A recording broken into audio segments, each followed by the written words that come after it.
Okay, so I'm going to send Sowmya a request to join.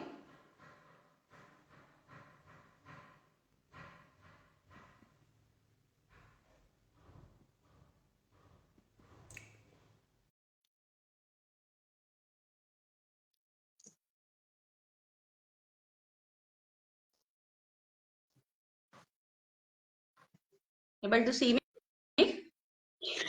Okay, I'm still not able to see you. Oh. Able to hear me out? Yes, I'm able to hear you. Let me try again. I'm sending you an invite.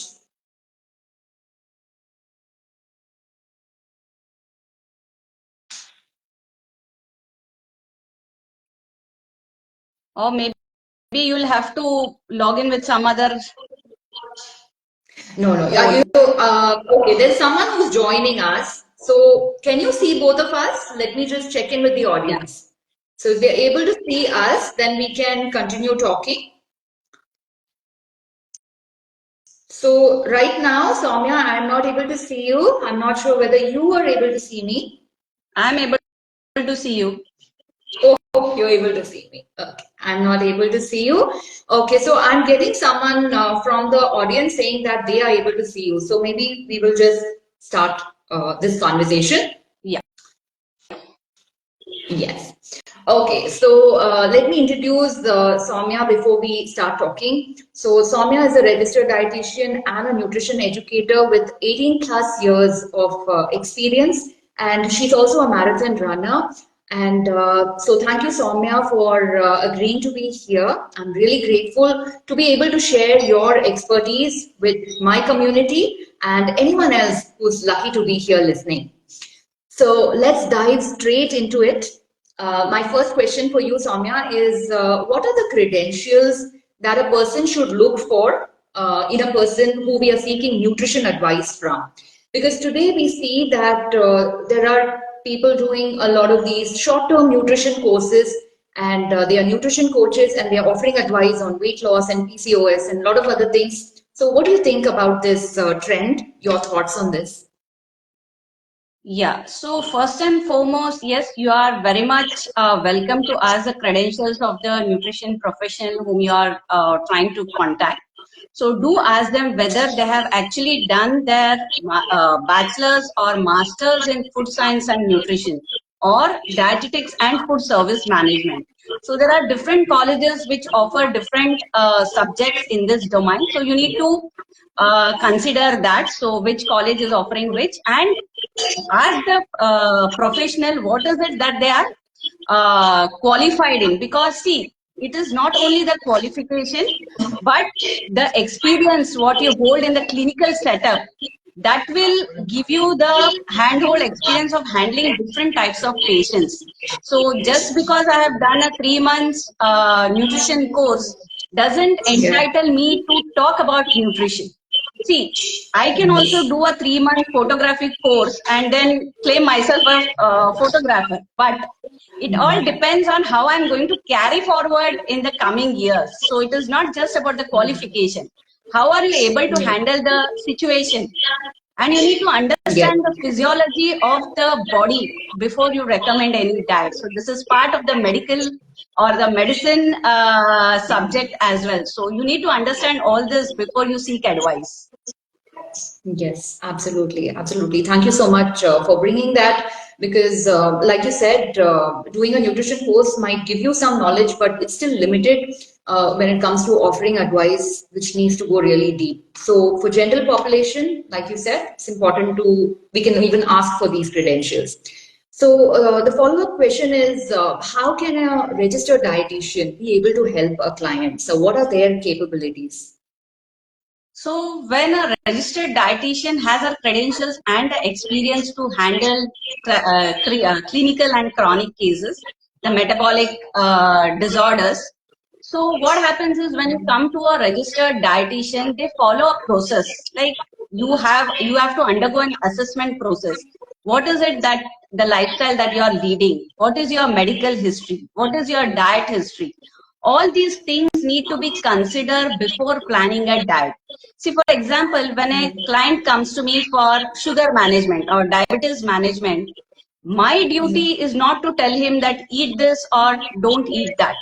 I have to guide him to practices which will enable him to take charge of himself in the future, so that he doesn't have to come to me every now and then for small reasons. So my aim is to empower him with habits that will help him take care of himself in the future.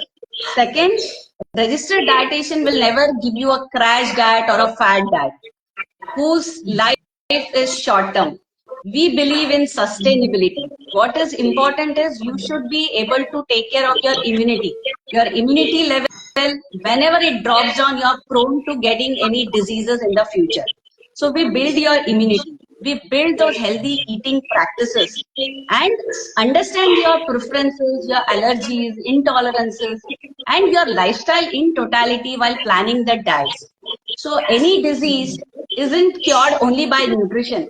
So it has to be compensated or supplemented with adequate exercise, sleep, stress management. All these points have to be touched upon to the client while we are discussing with them. So the role of a registered dietitian is to give you a 360-degree approach while handling any case. So that is a plus point you get when working with them.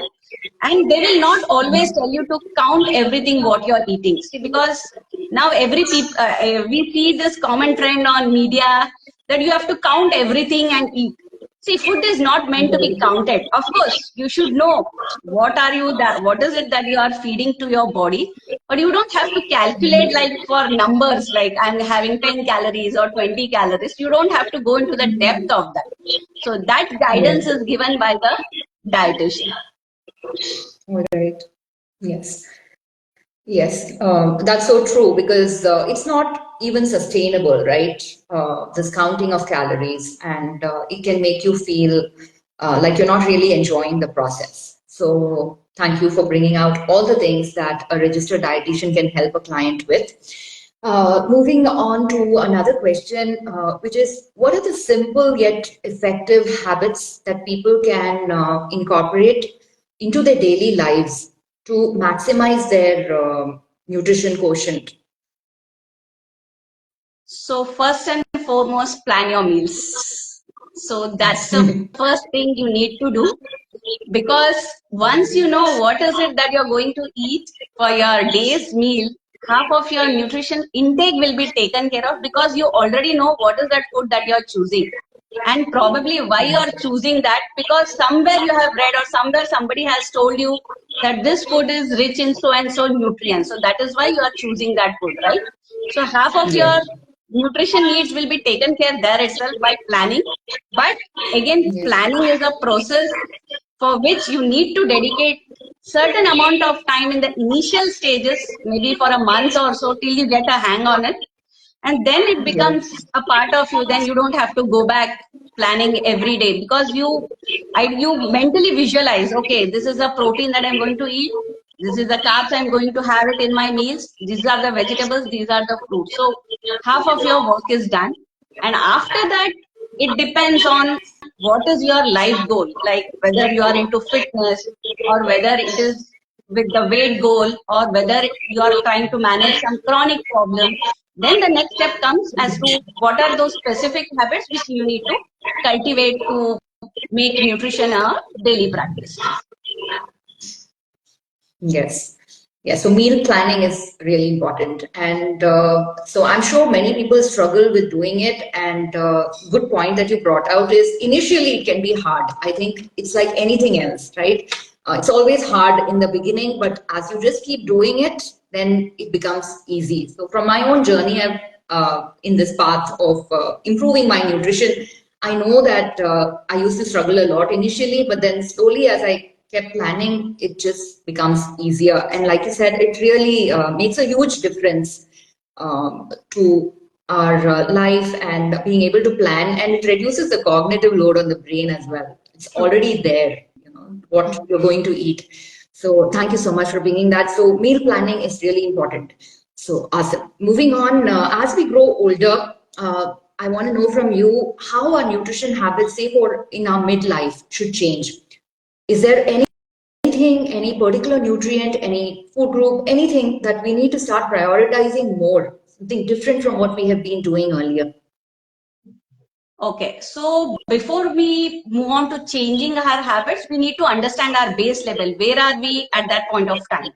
So is it been like you're being into certain habits or practices which are continuing? And what is your future goal? See, now there are two sets of segments of people. One segment of people who become after they cross their middle age, and one segment of people who retire or who slow down in their everyday activities. So depending on your goal, try to incorporate foods which will help you in alignment with that goal.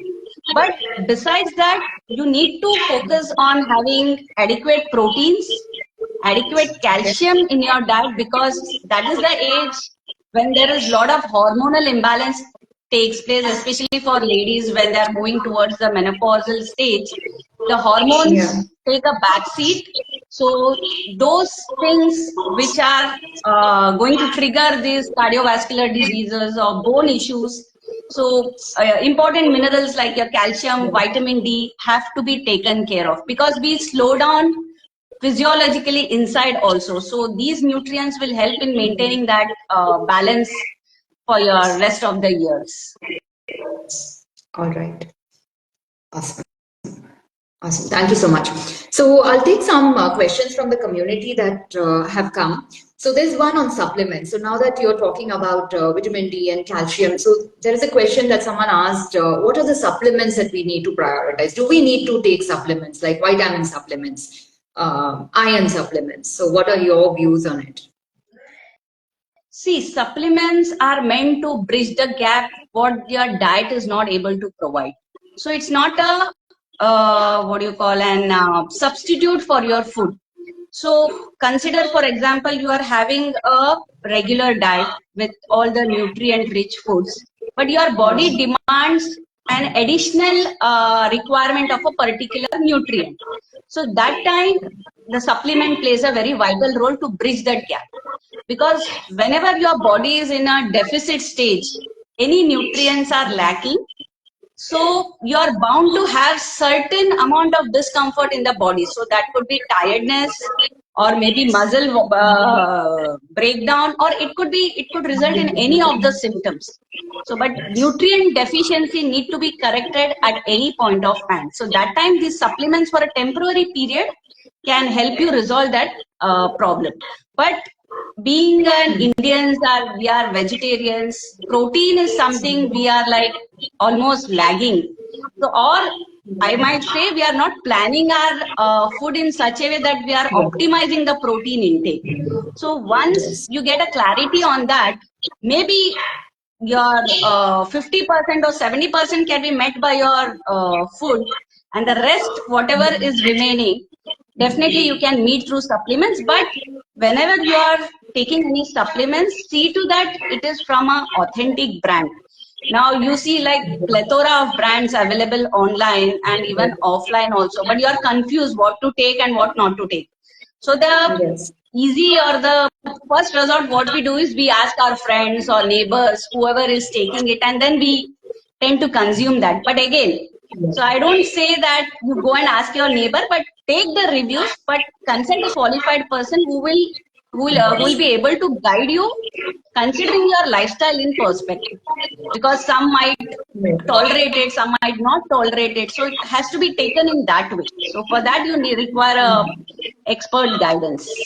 So I won't say Yes. Absolutely. supplements are bad or supplements are good. Based on your condition, it can help you or it can harm you. So it is a double-edged sword.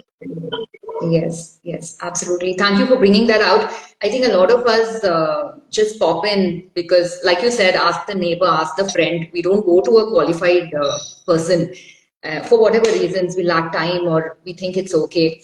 But yeah, I think it's so important to have somebody who really knows and what is really essential for you, because a lot of these supplements, I think even the tests, there are not enough research done on the long-term impact of these supplements, even if they call it natural based or everything. So thank you for bringing that up. And so there is a question on proteins and carbs and on protein absorption basically. So I will address that to you. So someone asked, is it okay to take mixed carbs and proteins? How does that impact protein absorption? So can you tell us a little bit more about how to maximize this protein absorption? So, ideally, carbohydrates and fats are our primary fuel sources for our body. I mean, they are the energy providers. And proteins Yes. are basically important for building your tissues, your hormones, your enzymes in the body, which are very vital for carrying various processes in the body. Ultimately, protein is also a source of fuel when the body lacks sufficient carbohydrates and fats. Proteins are used for providing the fuel. So what happens when you don't have enough carbohydrates in the diet? Proteins, instead of being utilized for tissue building or muscle building process, is used to provide fuel to the body. So the main purpose of taking protein is to build your tissues and muscles. But if you're not compensating or adjusting your carbohydrates with it, the ultimate purpose of protein is lost. So you need to have enough carbohydrates so that your energy purpose is taken care of and the proteins will be utilized for the core purpose of tissue building. So it has to be taken in combination and proteins are never to be taken in isolation. Awesome. That's such an important point, and so many people are unaware of that, right? We tend to feel we should not be eating carbs and should eat a lot of proteins because proteins are what we need. But that's such a great point that we need to include other food groups for better absorptions. Thank you. Right. Thank you for that information. So there are some questions that are coming in on sources, good sources of some of these macronutrients, micronutrients. So I will come to that. Someone has asked, is milk the only source of calcium? And if you want to avoid milk, is it going to make your bones weak? So definitely milk is not the only source of calcium. So there are greens, there are other cereals, nuts, which are also equally good in calcium. But what is important is how much of those foods are you consuming in a day-to-day basis. Like if I'm having one ragi dosa, probably, see, everybody knows ragi is rich in calcium. Okay. So if I'm having only one ragi dosa, is it going to meet my requirement? No, right? Yes. So you need to incorporate different food sources of calcium to meet that requirement. So just by reducing milk, you will not go deficient in calcium unless you're not supplementing with some other food. And secondly, Yes. coming to a point of stopping milk and having a weak bone, so definitely there is no correlation as such. So as long as your calcium requirements are met through other food sources and your diet is providing enough magnesium, vitamin D, phosphorus, fluoride, all these are required for healthy bone structure. So body doesn't work in isolation. I mean, it is not dependent on one nutrient. So it's a complex nutrients which help in forming your matrix or the bone structure or the functioning of the organs. Because see, nutrition doesn't work like pills. You just give one food and it will take care of everything.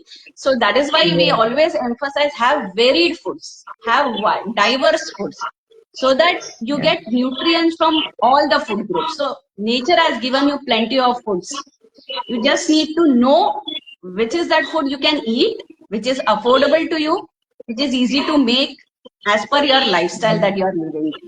So these are the factors which needs to be taught to the audience or the clients.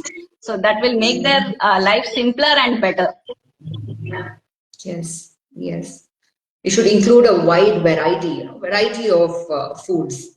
Yes. So there's another question. Someone is asking, what are the vegetarian sources of B12 and magnesium? So see, when I say if I handpick and give you 3 to 4 sources also, as I said, it depends on the amount of food that you are trying to incorporate in it. See, for example, there is a common myth that jaggery is good in iron, right? So I have Yeah. stopped sugar, but I am taking jaggery for the iron purpose. But to tell you, to get that required amount of iron, you'll have to eat around 100 to 200 grams of jaggery. Is that practically possible? So, Yes. in the process of meeting the iron requirement, you are loading on too much of carbs there. So, you need to Yes. understand the balance. What is that food which you can have in larger quantity, and what is Yeah. the food that you can have it in a minor quantity but yet meet the requirement? So for Yes. magnesium and see B12, I'm afraid there is no food source directly, food source which is rich in B12, except for the fortified foods which are like enhanced with this nutrient. But otherwise, supplement is the best option in this case. So magnesium, Okay. again, your lentils, dry fruits, they are an abundant sources of this nutrients. So it all depends on the balance, how much you are able to eat at a time and how much are you going to distribute it throughout the day. That is what matters. Because even if you Google what are the rich sources of iron, you'll get plethora of options.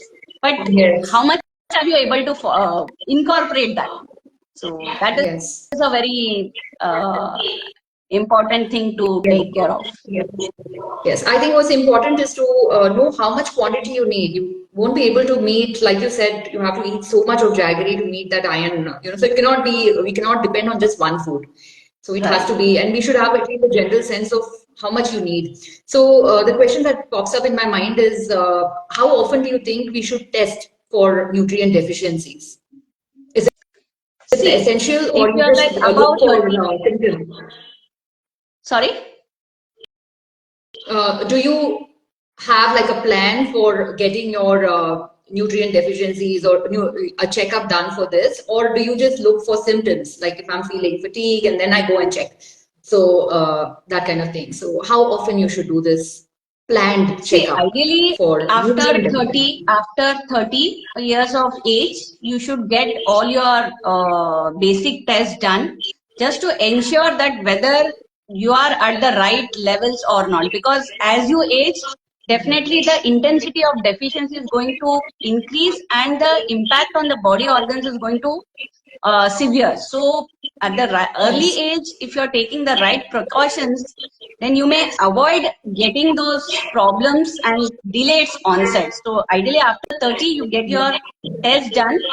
And what happens is once the test is done, most of them they stop there. So they take the supplements, they do the necessary changes, and then it goes flat. So it has to be repeated like every 3 years or every 5 years, depending on what is your situation. So Yes. it's not like once you correct your vitamin D, and if you are not taking any measures to balance it, it is going to remain at the same stage. So that is why regular Yes. checking becomes mandatory, because we always look for outer symptoms. Okay, I am feeling fit and fine. I'm able to do my everyday activities. I'm energetic. Why should I get the test done? But Yes. these changes start at the cellular level. And by the time it shows up in the blood, it is almost done its damage inside the body. So that is why it becomes mandatory that you get the test done at the earliest, and especially so when you know when your lifestyle is very hectic, stressful, Yes. and you have a strong genetic background of chronic disorders. So Yes. these are Yes. the Thank you so much for predisposing bringing that factors. up.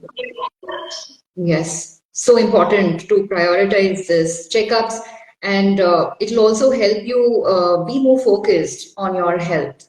Otherwise, it Right. just goes into the back burner, and we're just waiting for things to get worse. So, if you're listening, make sure that you have gotten your checks done. If you have not, get it done so that you know what's truly happening. Like you said, when we're feeling energetic and good, we feel, why should I get this test done? So, thank you so much for bringing that out. Some more questions on sources. There is one, what are the good vegetarian sources of iron? Someone has asked. Yes. So handpick, if I have to say, greens, maybe spinach and curry leaves, and dry fruits, your apricots, garden cress seeds. and your lentils, rajma, chickpeas, they are good sources of iron. But the main thing what you have to remember when consuming iron is, so our plant-based iron is not bioavailable. So that means Okay. if you're consuming 100 grams and if it contains around 20 milligram of iron, all 20 milligram might not be absorbed. So you need to provide some other nutrients like vitamin C to enhance its absorption. So whenever you are All right. having some iron-rich source, try to club it with the vitamin C source so that the absorption is better and there is less wastage of what you are consuming. All right. All right. Thank you. The next question is on tea and coffee. So, how much is okay to be taken in a day? Is a couple of cups okay? 2 to 3 okay? So, what is your take on that? See, again, I'll always speak in terms of number. What is that cup size what you're having at a time? So if you're having like 2 sips, maybe 2 or 3 times in a day is fine. But if you're having a tumbler, big glass of tea, then maybe you have to restrict to one. Or divide that into 2 times a day so that you're satisfied that I'm having the enough amount of tea, but I'm taking it twice. So tea and coffee, again, they are the greatest inhibitors of iron. So don't try to club it with when you are taking iron supplements or when you are having iron-rich foods. Okay, so there is another question. A lot of people start their day with tea, coffee. What do you have to say to that? See, starting the day with tea or coffee just for that morning kick or you get that high in the morning, so that should not cause any problem. But if you're having some nuts or dry fruits along with that, maybe you can delay it to half an hour or 1 hour or so, then have your food. So don't try to club it at that point of time if you're having early morning tea or coffee. Because see, this is a practice we have been following from generations together. So tea and coffee Yes. have like, it's like the first thing that we like to have. So I don't Yes. think so that Hard should to cause break. any Yeah. problem. Yes. It's hard to break that habit. I think personal opinion is that we need to look at the larger picture, right? The whole diet, how you're Yes. incorporating good foods throughout the day, and instead of getting very nitpicky about everything, Correct. right? What do you think? True, Yes. true. So, yes, yes. So, if you're listening, tea, coffee, it's okay to have. I think there is this cutting chai that people have. So, if you feel that you want to reduce the quantity, you can look at something like that, and not to mix it with the nutritious foods because then it will interfere with absorption, Yes. right? Yeah. Yes, awesome. Awesome. So, moving on, there is a question on what are the healthy and nutritious drink options for preteens? There are these boost and all of these energy drinks that are there in the market that we give our kids. What kind of drinks are better? And in terms of even snack options, what is good to give to children, preteens? Okay. So when you talk about preteens, again, their requirement might slightly vary with the children or the toddlers which they pass through. So focus on getting them enough proteins in their diet because they'll be moving to a phase where there will be rapid blood volume increase and all those organ enlargement during the teenage period. So you need to prepare the body for that. So ensure that junk food is minimized to a great extent. So see, definitely it is easy to say to avoid junk food, but the situation or the environment where we are living, the obesogenic environment with lot of marketing ads about these junk foods and the craze Yes. what these teenagers are attracted to, it becomes really difficult for the mothers to plan a healthy meal because see, it's the tribe which they are been with. They want to follow certain craze sort of. So they want to feel that Yes. high. Nobody likes to have a ghar ka khana. They want something Yes. sophisticated. Having a a pizza or a burger gives them the social status as compared to a rajma chawal or a pulao. So Yes. what I would say is whenever they are at home, try to build that practices as a family. Not don't give anything separately to them. because that will make them very inclusive. So they're like, why am I given only this food? Why are not the other people eating that? So try to make that as a family practice. So the adherence and the compliance is much more higher when you take it as a family. So if you're talking about nutritious drinks, again, Yeah. milk with dry fruit powder, or maybe sattu, which is a very high Okay. protein source. So those are all in a disguised form. Maybe sattu, if you can give it in mixed in your atta or mixed with some other food, might disguise its flavor, or they might easily have it rather than giving it in a direct form. So you need to find some creative ways of adding these nutrients to their diet. So there is no, because see, again, it all depends on what they're used to. If they're always used to having like pizza, burger as an evening snack, then it will take some time. Maybe you can go for Frankie or something, or add some vegetables to the cutlet, or maybe paneer to your cutlet. So that will enhance Yes. the nutrient density of the food. So it's a trial Yes. and process. So I don't have a ready-made answer to this. You have to work with the professional Yes. and try to explore various Yes. recipes. There are so many recipes out there on the internet. So try to So, see which suits you and which is preferred by your kid. So that way you will be able to manage his nutritional requirements. yes. Yes. So prioritizing protein and making a way to give it to the child that the child enjoys it and doesn't see it as something that is being forced upon the child. Yes. Yes. So the other question is again with children, tiffin box. The biggest headache for every parent is packing something nutritious for them in their boxes. Any ideas you have to make this process easy on mothers, So fathers, again, parents? like it depends on the age group of the child and the school which they are going into. So what is it, the type of food the other kids are getting? So you need to have a little bit idea about that. So it's not like whatever others are getting, you are going to get that. Set a day for each type of meal. Like you're going to get this on Friday, you're going to get this on Thursday. Again, it boils down to planning your meals. So it Yes. should be a healthy blend of their favorite foods, the junk foods what they love to have, and the finger foods. See, because you can't give them elaborate foods for for their lunch, because their recess time might be less. They are in a hurry to finish their coursework, or they might be going to some sports tuitions. See, they are bombarded with too many things in that phase. So you need to ensure Yes. whatever you are providing, make it nutrient dense. So like, for example, if I'm saying idli chutney, so try to add certain vegetables to the idli itself.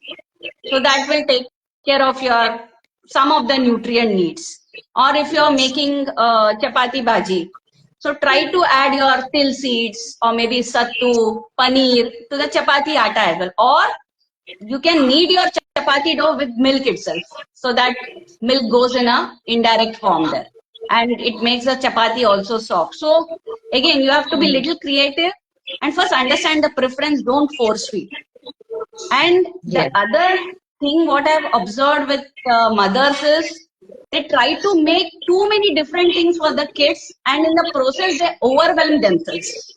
So it's Yes. like, see, especially if you're a working mom and if you have like many members in the family with various needs, it really becomes too much for one single lady to take upon everything. So try to make certain dishes which can be had with everyone, which can be had by everyone. And stick to those Yes. finger foods or those fancy foods once in a while for your kids. So let them also understand that meal planning is a family process. So it's not that you are Yes. doing it only for them.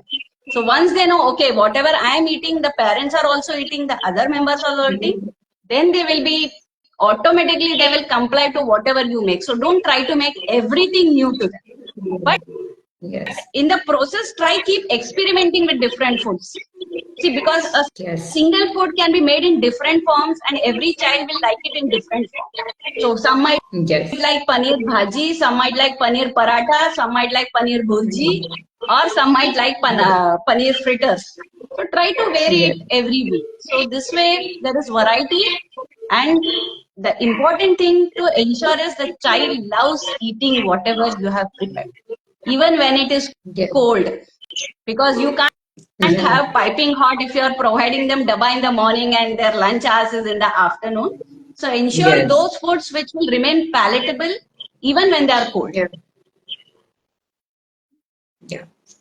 Yeah, and some of the points that you brought out, being creative, right? So you're just adding that vegetable into the chapati and stuff.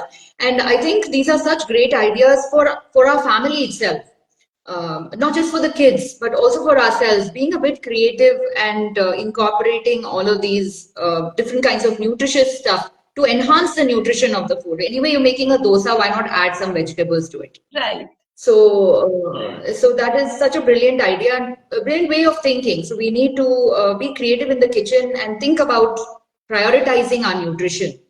So this is a complaint that I often see from women who are very busy, living very busy lives. They find it very hard, to have very nutritious foods. So the points that you brought out, I think, will be very useful for them. A little bit of pre-planning, like you have mentioned, having these handy to just throw into our things will make life easy for Yes. busy individuals. So do you have any other tips for really busy individuals, what they need to really kind of focus and prepare their minds for? See, if you are really busy, then the cooking part, like unless if you have outsourced or if you have some support system, then there are ready sources of like ready to eat foods or healthy snacks which are like nutrient dense. Maybe you like for example, if I would say a khakra maybe. So maybe suppose once you know that it gives you around 10 grams of proteins from the protein perspective, just add some paneer or just add some vegetables to that. So it will enhance your diet. So it becomes like one healthy snack. So your satiety is like fulfilled and you are getting the Yeah, nutrients also. Or you might have to go for meal replacers or protein supplements. So everything that falls in the line then. So it all depends how much you are able to give time, whether the effort yeah, what you are putting is giving you the result what is required. yeah, So because so yeah, entire day you are like out and it's very difficult for you to stay in the kitchen or tell some others to prepare so and so things, and if you are unable to eat that, then the whole purpose yeah, is defeated. So have something fixed. Okay, this is like a smoothie, for example, oat smoothie yeah, or whatever with dry fruits and all. So you know, okay, this is the thing that I can have easily. See, for yes, anything to simplify, you have to take that effort in the initial phase. So yes, simplification is, I mean, it follows difficulty. I mean, difficulty after that only it becomes yes, simple. So nothing absolutely, comes simple as it is. So that's yes, my take on that. So I guess you also yes. believe the same. Absolutely. Yes, absolutely. And it's hard initially, but it is about planning, right? Like you have mentioned and you have repeatedly emphasized, just taking that little extra time just to plan according to your lifestyle. If you're very busy, then you need to, like you mentioned, something quicker to make. And so there is no comparison. And I think that's where a registered dietitian and someone can really help you understand your lifestyle and understand your needs and help you in a way that works for you, right? Absolutely. Yes, yes. So thank you so much, Soumya, for taking the time and having this conversation. So many things we have discussed. We discussed about how a registered dietitian's role, how they can help you. We talked about different sources of vegetarian sources of different food groups, different micronutrients. We also spoke about what's some of the simple and effective things that people can do to improve their nutrition. We spoke about children's lunch boxes and stuff. So many useful things that we learned today. Thank you so much for sharing your expertise. If you're listening in and you want to have like a private consultation and something further, then please reach out to Soumya and do mention in the comments if there are any other questions that you would want answered, or also mention how you found this session. Thank you, Soumya, so much for your time. Thank you so Much, Hope to Purnima, connect for the with you. invite. Yes. For the Thank invite, you. and it was lovely interacting with you with all the questions. So I guess there would be many more questions because nutrition science is an evolution. So there are many things which crop up every day. People have so much of doubts, confusion around. So one last message, what I would like to give all your audiences, just stay away from the noise or the confusion which is prevailing around. Use your common sense as to what is it that you're feeding, whether it is coming from the plant or whether is it from the plant. So whether you're getting it from the what do you call the manufactured product, or is it what nature is giving you. Just ensure that and then wisely decide your choice of food. So that will help you take care of your health in a much better way. And do reach out for any consultation, or if you have any queries, I'm available. So you can ask Purnima for that or directly contact me also. So I'll be happy to Yes. answer that. So thank you so Yes. much, Purnima. Thank you. Thank you so much for that last message. So important. Stay away from the noise and be sensible. Reach out to the right person, qualified person. You can always ask for people for credentials. Be it exercise, be it nutrition, you can always ask for their credentials and take an informed decision. Thank you so Right. much. Let's Thank you. conclude this session. I will leave the recording.